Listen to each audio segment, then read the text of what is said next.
The icy rock peaks of Mount Kenya pluck at clouds high in the atmosphere. Plants and animals living here face a daily battle with the elements. On the Great Plains below, the age-old struggle that determines survival of the fittest unfolds. All are part of a unique and fragile ecosystem that depends on Mount Kenya for survival.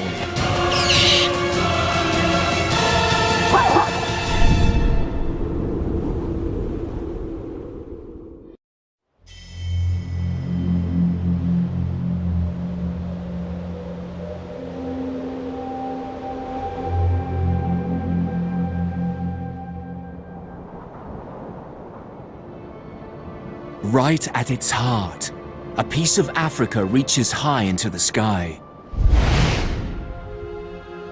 Straddling the equator, Mount Kenya soars over 5 kilometers into the air.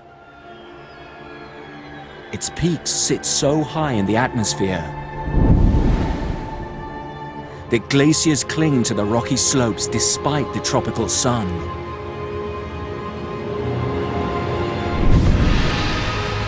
"3 million years ago, a series of almighty explosions of molten rock shook Africa and created one of the continent's most influential mountains. The ancient volcano's fires have long since died out, and the crater has been eroded to a handful of granite spikes. It's one of the Earth's most hostile environments. But life has found a way to survive here. Mount Kenya sits in the heart of the country with which it shares its name. Rising high above the surrounding plains, the mountain rears its head into the path of freezing winds blowing in from the east. Clouds snag on the cold peaks, releasing rain and snow on the slopes. Water is stored as ice in this giant deep freeze and fed to the thirsty land below. But this natural water tower is under threat. Over 92% of Mount Kenya's largest glacier has melted in the last century. And scientists predict the rest could disappear completely within 30 years. Losing this reservoir of ice would have far-reaching effects on the people and animals below.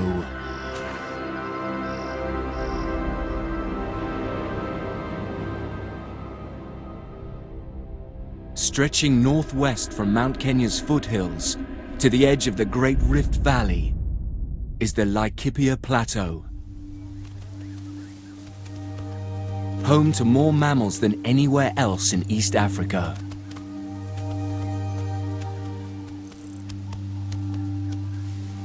Stories of life and death have unfolded on these plains for millions of years. Acres of grassland provide a giant dining table for herds of herbivores. And where hooves tread, claws always follow.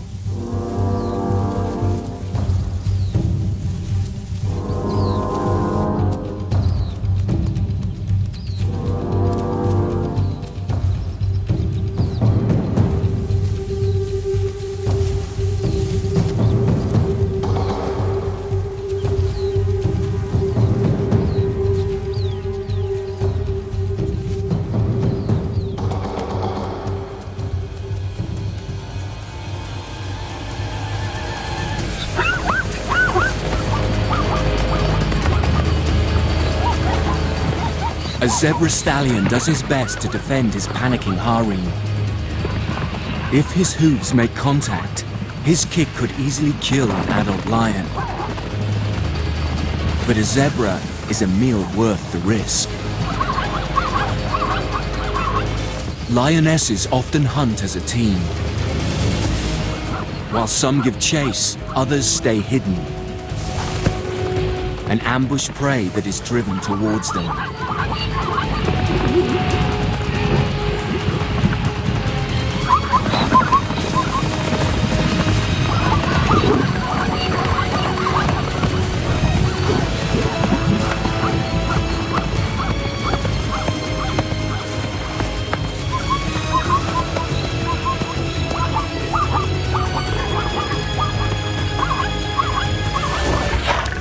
Lions are much less cooperative when the kill has been made. Feeding is a free-for-all. A hungry lion can eat a quarter of its own body weight in one sitting.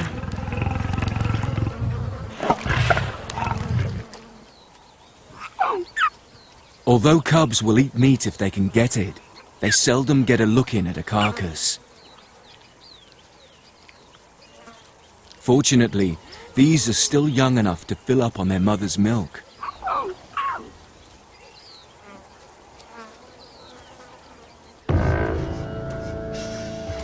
The scent of carrion carries on the wind and attracts scavengers from miles around.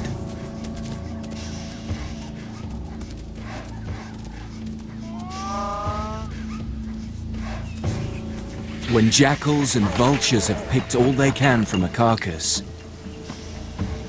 hyenas will find something worth eating.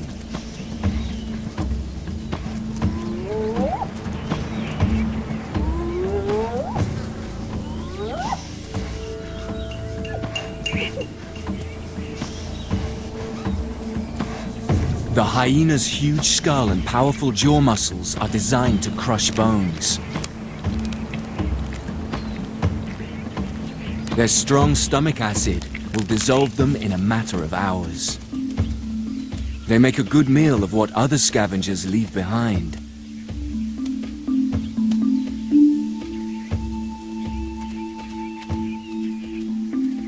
The ability to eat solid bone gives hyena mothers an advantage.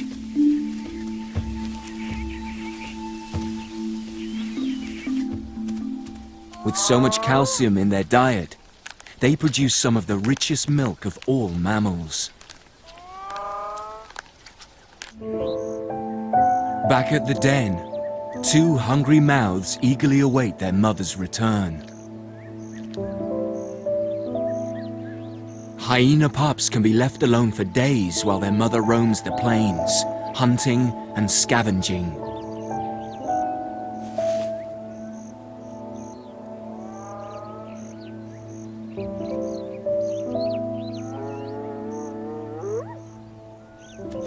But when she finally comes home, they are treated to a nutritious meal that is well worth the wait.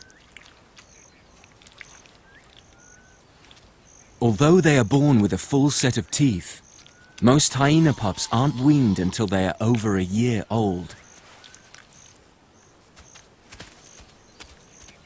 Females are dominant in hyena society, but there's no sisterhood.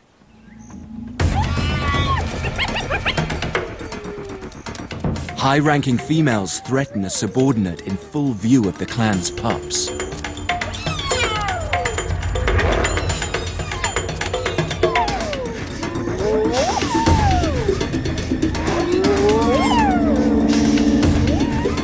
It's a good way for young to learn who stands where in the group's hierarchy.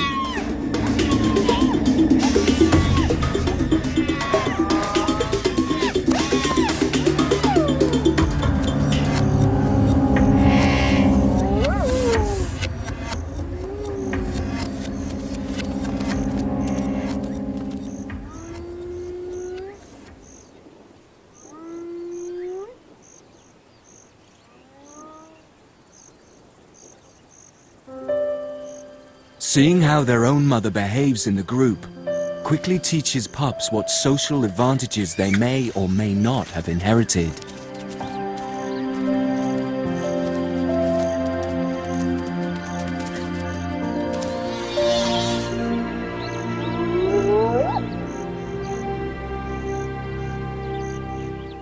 Mount Kenya stands sentinel on the horizon. Wildlife living in its shadow is dependent on the supply of water fed down to the plains from the icy peaks. The struggle for survival on the plains is nothing compared to that on the mountain's high slopes.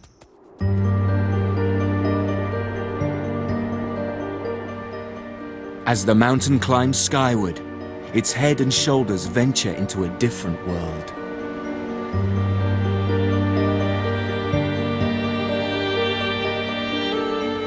Above 4,400 meters in the Nival Zone, there is nothing but snow and rock. The air is thin and cold.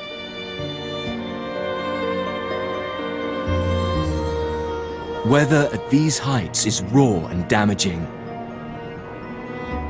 Moisture freezes and thaws, expanding and contracting in cracks in the rock, slowly breaking it up.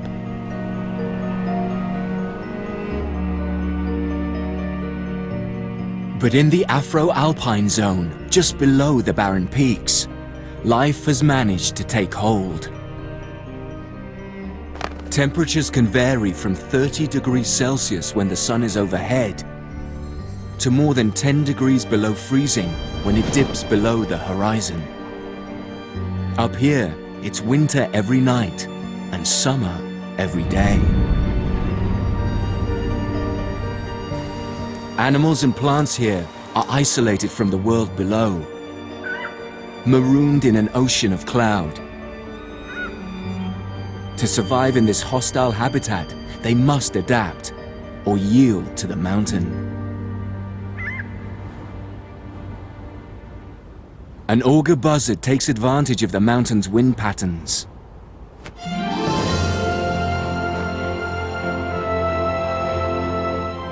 Thermals pushing up the steep slopes lift it high into the sky. These buzzards can survive at higher altitudes than any other bird of prey in Africa. A compact body and large wings are the ideal design for soaring through the mountain's thin air. Auger buzzards can glide effortlessly for hours.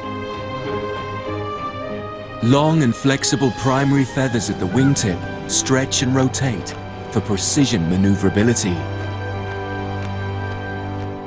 Laser-sharp eyesight scours the ground for prey, and there is one animal in particular it's looking for: rock hyrax. The rock hyrax on Mount Kenya have much thicker coats than their cousins that live at lower altitudes. Dense fur goes some way to help keep them warm in the wintry climate.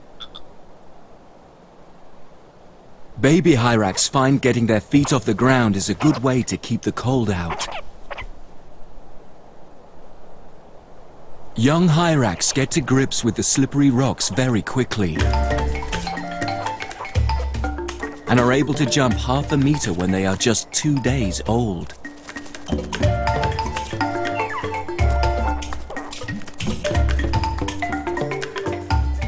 Their rubbery feet secrete sticky sweat that gives them extra traction. And the thick pads act like suction cups to help them cling to steep rocks.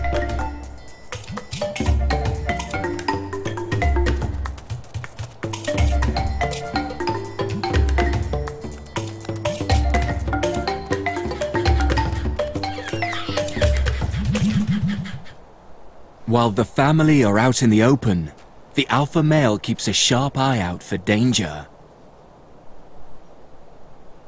But the auger buzzard's snowy undercarriage is well camouflaged against the misty skies overhead. She's not easy to spot from below.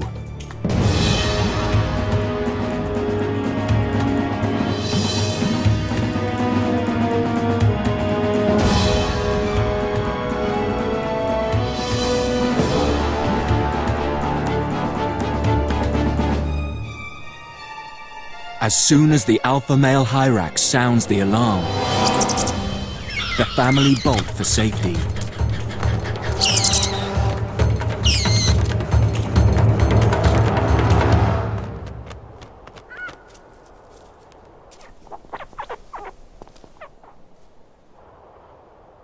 This time, the buzzard's gone hungry, but she'll be back. This female will be ready to lay a clutch of eggs in a couple of months, so she'll have hungry mouths to feed. She may lay up to 3 eggs, but usually only the strongest chick will live. The fight for survival begins in the nest.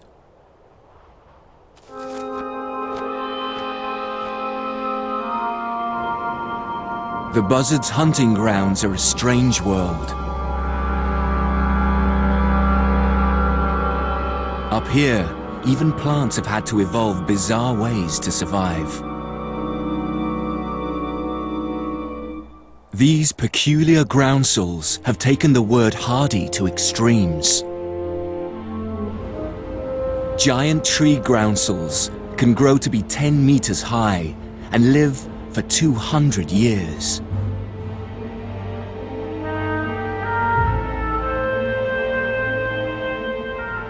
Dead leaves are held on the plant and allowed to bunch around the trunk.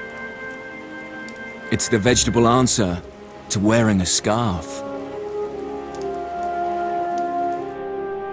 Cabbage groundsels hunker close to the ground and draw their downy leaves around them, as though tucking themselves into bed with a blanket. When the sun drops behind the mountain peaks each evening, the temperature plummets.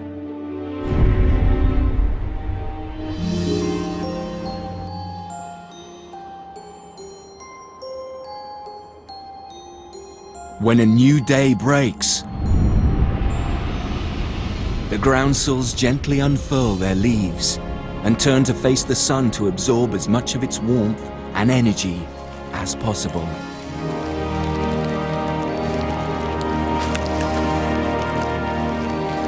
The constant freeze and thaw drip-feed streams that go on to power rivers on the plains below.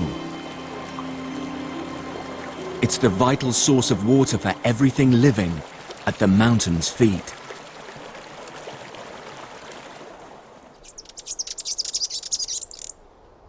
A malachite sunbird seems far too delicate a creature to survive in this harsh climate.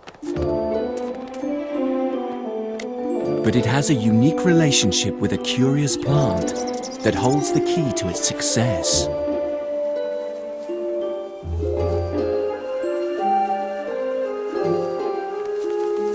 Sunbirds need a lot of fuel to fire their tiny engines at this altitude. Hidden among a giant lobelia's whiskers are tiny flowers packed with the richest nectar in the world.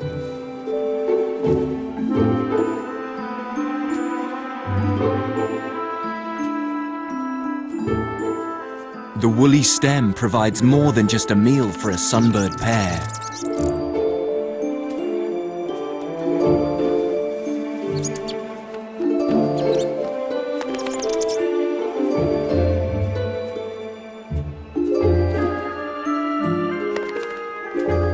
They use the fluffy leaf hairs to line their nests.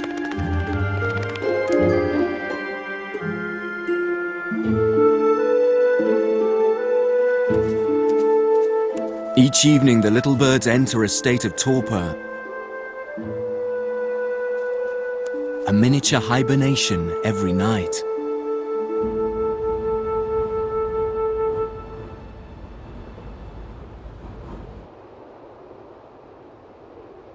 Tribal elders have been known to make pilgrimages up to Mount Kenya's freezing peaks. In their eyes, the journey brought them closer to God. But humans are mere visitors here. No man can survive at this altitude permanently. The Kikuyu people, who historically live around the base of the mountain, call Mount Kenya Kirinyaga, the mountain of brightness. Its white peaks have fascinated them since the birth of their tribe. Seen from below, where snow and ice are unheard of, the glinting white ice caps seem nothing short of divine.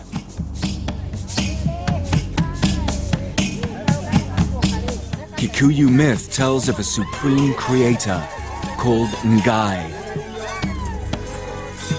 Many Kikuyu people have left their traditional way of life behind, but beliefs and customs are kept alive by a few groups clinging to their tribal history.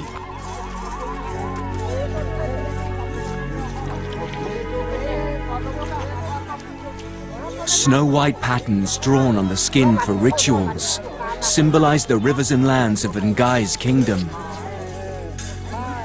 Ngai conjured Mount Kenya from the elements as a resting place, and he lives on its bright peaks. But the world is changing. The white ice on the peaks is not as striking as it once was. Many Kikuyu see the vanishing glacier as a sign that their god is deserting them.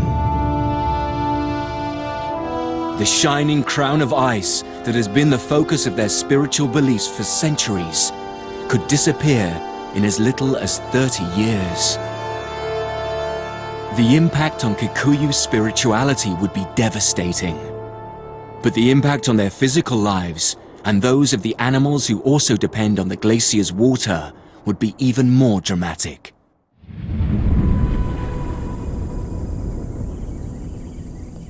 The Laikipia Plateau is dry for 7 months of the year in 2 distinct seasons. When the rain stays away, runoff from Mount Kenya's glacier-fed rivers is the plain's only source of water. But plants and animals here have evolved ways of surviving through dry seasons. A whistling thorn acacia tree's tiny leaves help it to survive the dry season, as very little water can evaporate from the small leaf surfaces. But drought isn't the tree's only problem. Acacias are a giraffe's favorite food. Their great height gives giraffe access to leaves far out of reach of other mammals, and adults eat over 30 kilos every day.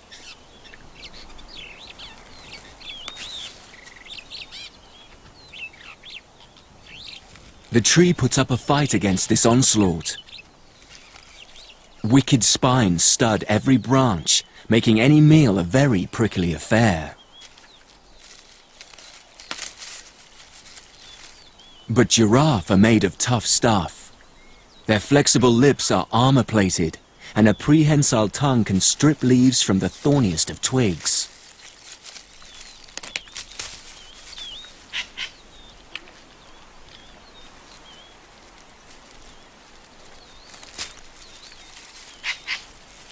They even have syrupy saliva that coats any thorns inadvertently swallowed, protecting the giraffe's long throat.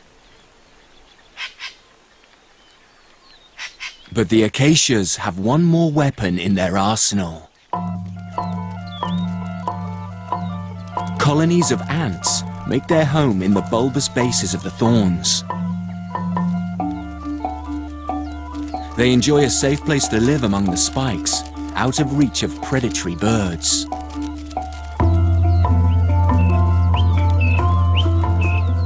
In return, the ants help the tree fight its herbivorous enemies by biting and squirting acid.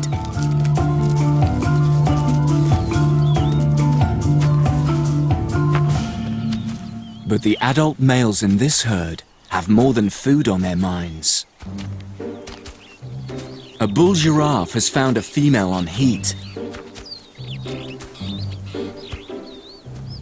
He lets her know his intentions by gently nudging her and following her everywhere she goes.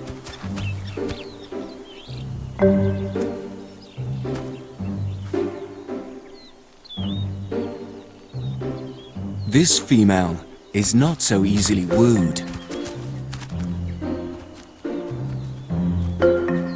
A serious suitor knows better than to give up too quickly. And he stays close.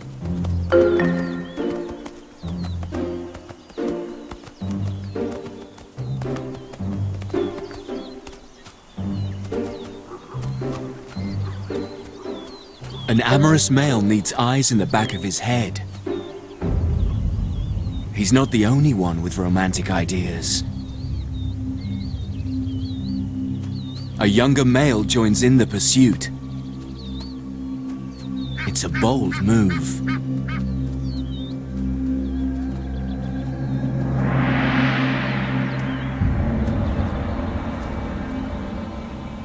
The two males square up to each other, assessing one another's strength. Each tries to stand taller than the other. A male giraffe's skull gets bigger and more knobbly as it gets older, until it's like a great club on the end of its neck. The giraffe swings this weapon backwards, so the horns hit his opponent like a hammer. The full force of the blow is concentrated in one spot. A well-aimed wallop can be powerful enough to knock a giraffe off its feet.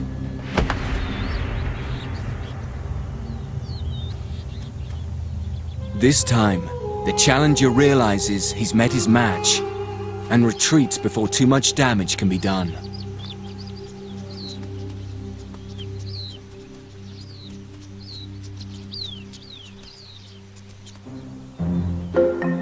The dominant male's efforts have paid off. The female finally accepts his advances. He may not be the most handsome giraffe on the plains, but his battle scars are a sure sign he's a strong individual, with a good set of genes to pass on.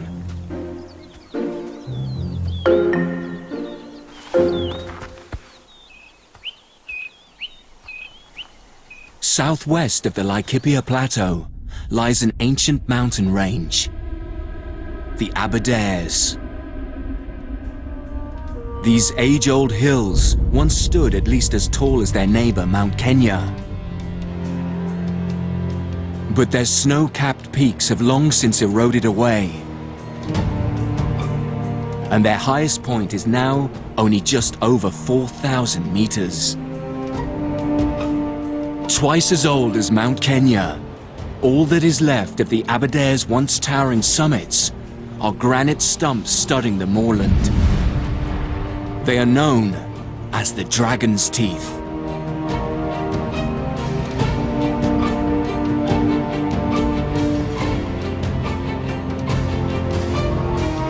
After a few more million years battling the elements, Mount Kenya will look something like this. These misty moorlands look more like Scotland than Africa.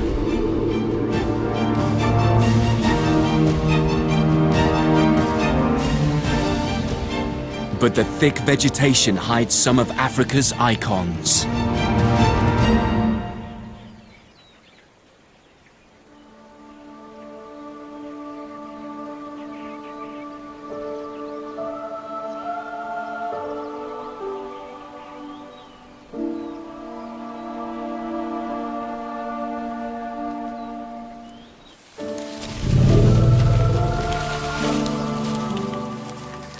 These elephants live higher than any others on the continent.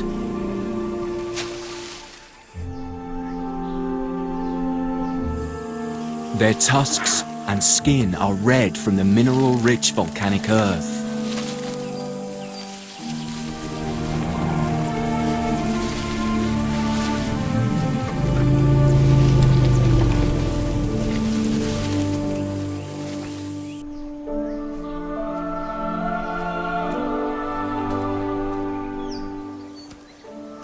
Some of the hardier bulls venture up into the high heather moorlands, where the temperature can drop below freezing.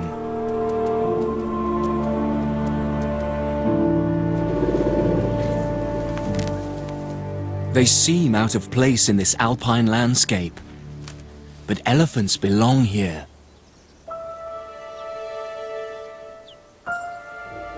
They have been migrating around Mount Kenya and the Aberdares for centuries.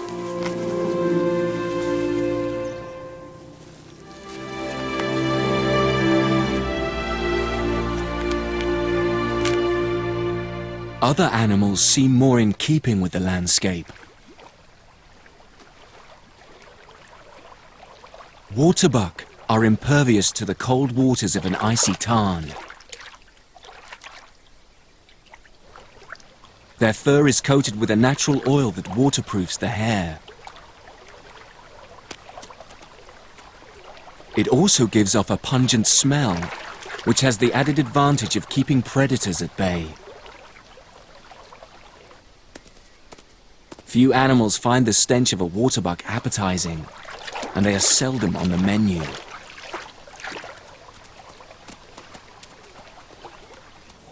Grassland meadows flourish on the volcanic soils, and Africa's largest lawnmowers thrive.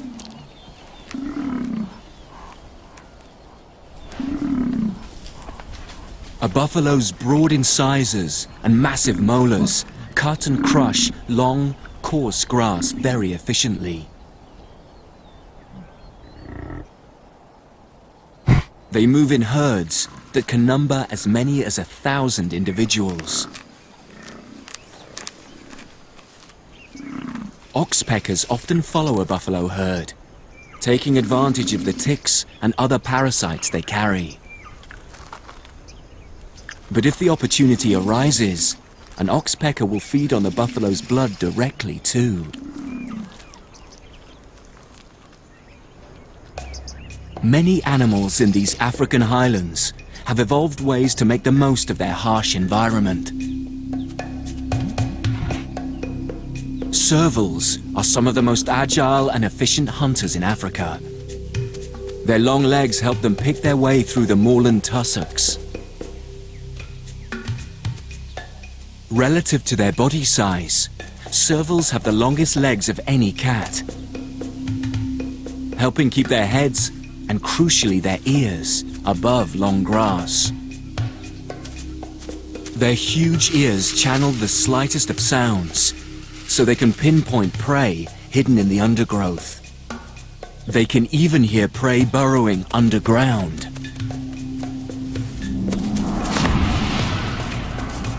They pounce with such force that they often kill their quarry on impact.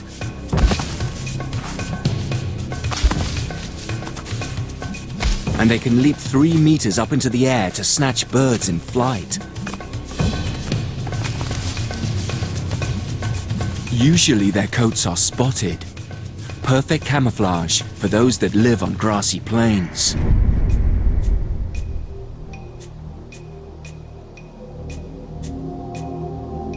But up here in the Aberdares, many servals are pure black.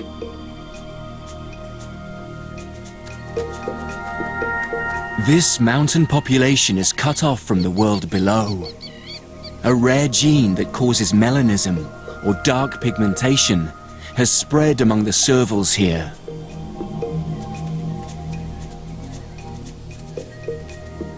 A black coat that absorbs heat is a useful adaptation to life in this cold environment.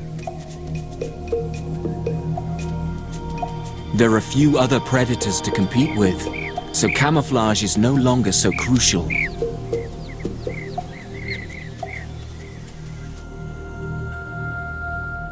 The Aberdares boast some of Africa's greenest hills.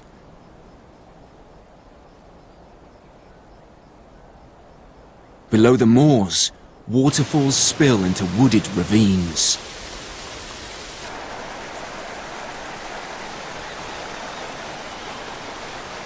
This forest, like that found on Mount Kenya's low slopes, is a rich wildlife habitat. Here, black and white colobus monkeys spend all their time in the treetops.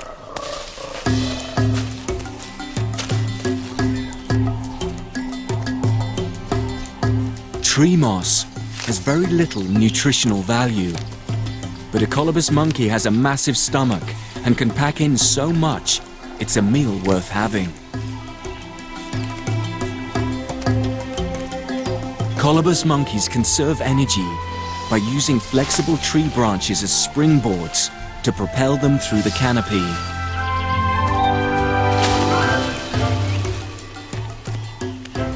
Their billowing coats act like a parachute, creating drag and helping to keep their daredevil leaps under control.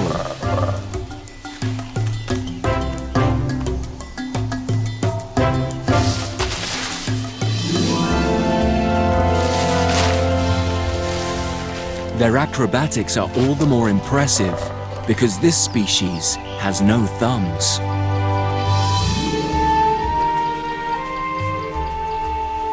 Their fingers curl around branches like hooks, making it easy to swing through the trees.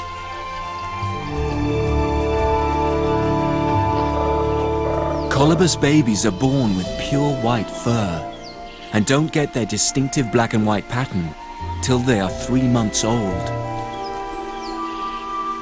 It's an evolutionary trick that triggers behavior known as aunting. A snow-white newborn is a subject of fascination in the troop. Colobus monkey females live in tight-knit groups, and the whole family take turns holding the baby. It's a way for the troop females to bond with their new cousin, and it gives the mother a break so she can feed. But one careless grab, and the little monkey could suffer a fatal fall.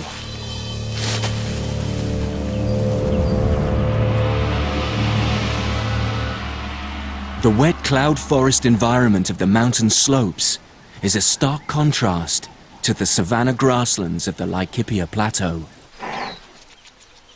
Here, the tall forest trees are replaced with scrubby acacia brush. Hardly the place for a monkey.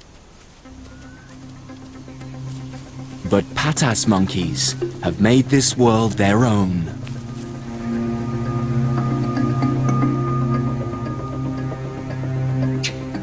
Patas monkeys are built for speed rather than climbing.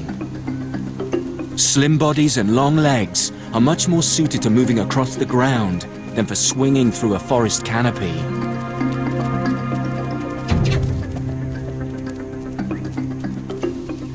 Their elongated front legs give them a huge stride for their size and allow them to reach top speeds of 55 kilometers an hour. They are the fastest primates in the world. But there is one animal on the savannah that can run twice as fast as they can.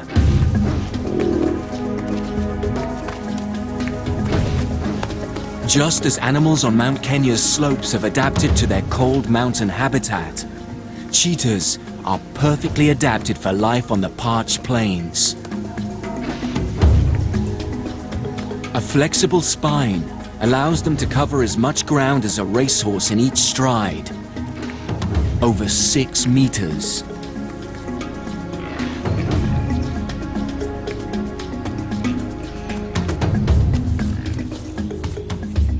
They can sprint over 110 kilometers an hour. The broad tail works like a rudder, helping it keep its balance as it zigzags after bolting prey. Their lightweight build is ideal for chasing down the quickest of antelopes.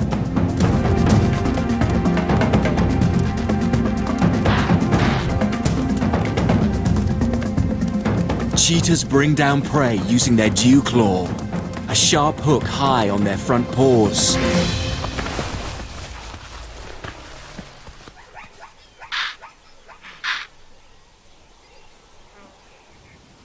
But in return for speed, cheetahs have had to sacrifice the weapons they could use to protect themselves. Their claws are blunt, built for traction rather than laceration. Their canine teeth are small, leaving plenty of space in the skull for a large nasal passage. This lets the cheetah take in lots of oxygen when it's recovering after a sprint.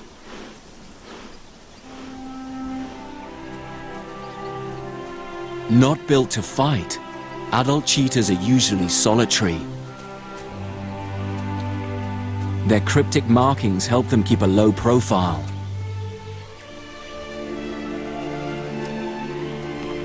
They avoid confrontations with other cheetahs, but keep in touch with other individuals through smell. This lone tree is an established scent post.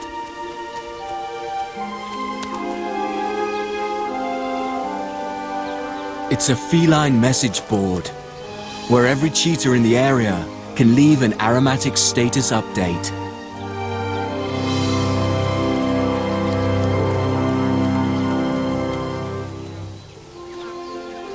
A male can tell if there's a receptive female around, or whether he is encroaching on a territorial male's patch.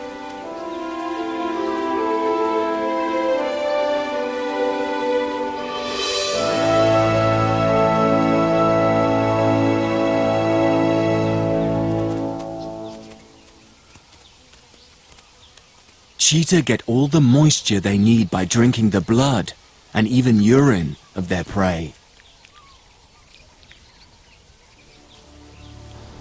Some animals on the savannah need much more water to survive.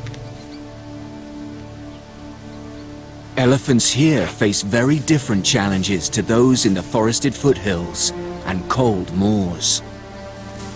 African elephants eat up to 300 kilos of vegetation every day and drink 190 liters of water.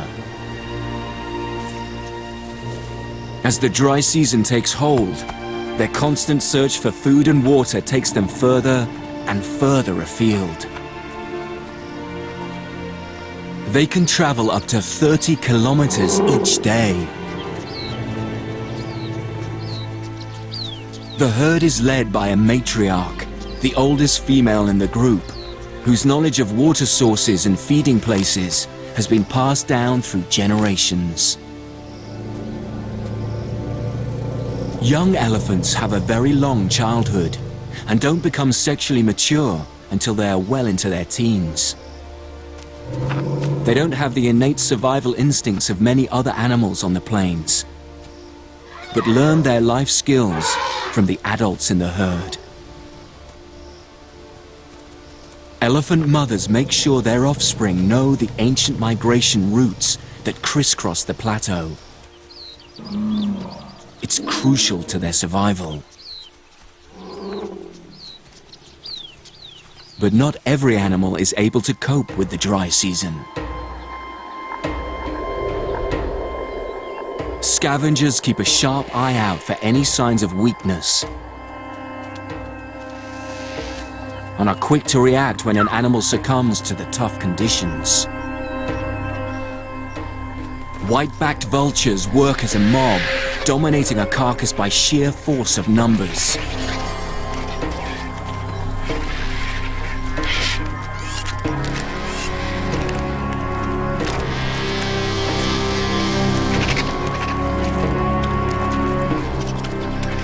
But even they are put in their place when the lappet-faced vultures arrive. Lappet-faced are the largest vultures on the African savanna, with a wingspan of 3 meters. Their powerful beaks can rip open the toughest hide and tear through tendons. One pair can strip a small antelope to the bone in just 20 minutes.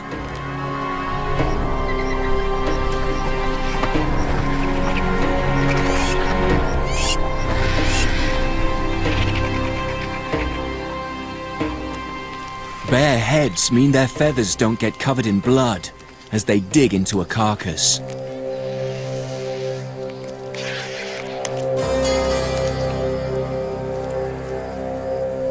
But these formidable birds have a softer side.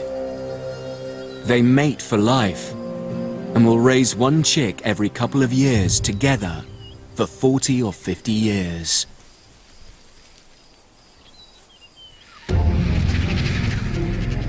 Kenya's climate is becoming unpredictable. Dry seasons are stretching into droughts. Animals and people are becoming more reliant than ever on the water supply fed down from Mount Kenya. Traditionally, the Kikuyu believe that their god Ngai, who lives on the mountain, controls all aspects of the natural world. Drought is seen as a sign that Ngai is displeased with his people. In 2009, some areas saw not a drop of rain for nearly a year. And when the rains finally broke, the ground was too hard for the water to soak in. Instead of revitalizing pasture, torrential rain eroded the parched earth away. The rain provides some relief, but such violent storms can do more harm than good.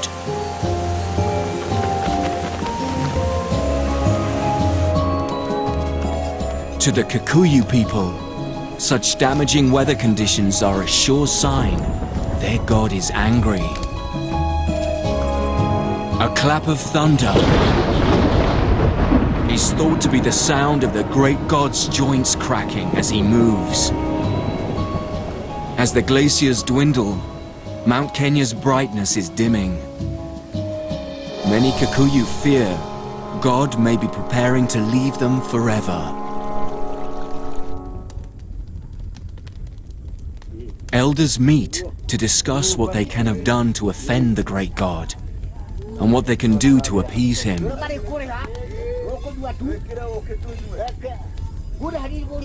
Beer brewed from honey and sugarcane is poured on the fire to invoke the spirits of the ancestors.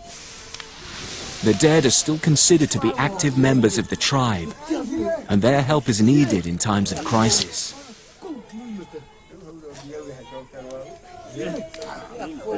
Drastic measures are needed to pacify their god Ngai and persuade him to stay and watch over his people. Legend has it that the first Kikuyu man sacrificed a goat under a fig tree and begged Ngai to send husbands for his many daughters. Ever since, the Kikuyu have regarded the sacrifice of a goat as the most precious gift they can offer their god. Mugumu fig trees are still sacred in Kikuyu eyes and symbolize Mount Kenya.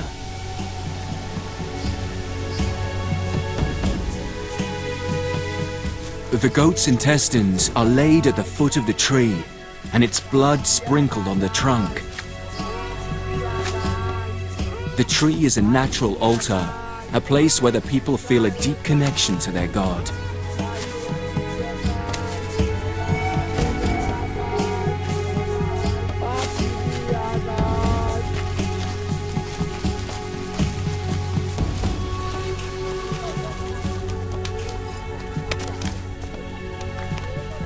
The remainder of the sacrificial goat is roasted and shared among the clan. Ritual dancing around a ceremonial fire continues late into the night. The atmosphere is alive with the spirits of the ancestors.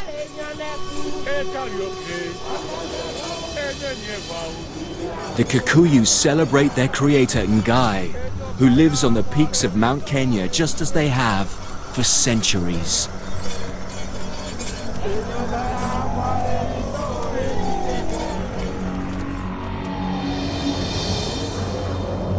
Mount Kenya is one of the natural wonders of Africa. It's an iconic landmark, a unique habitat, a sacred house of God, a natural water tower. Animals and plants have evolved over countless generations to survive on the high slopes. Cloud forest shelters canopy specialists and intrepid giants.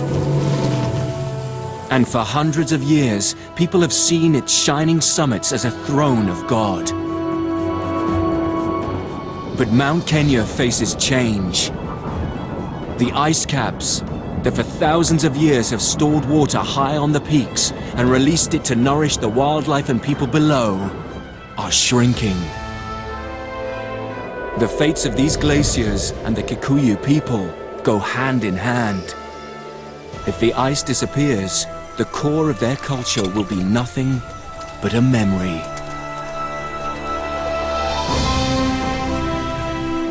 But just as animals and plants have evolved to survive on the mountain's snow-capped peaks, so life will adapt to survive without them in the future.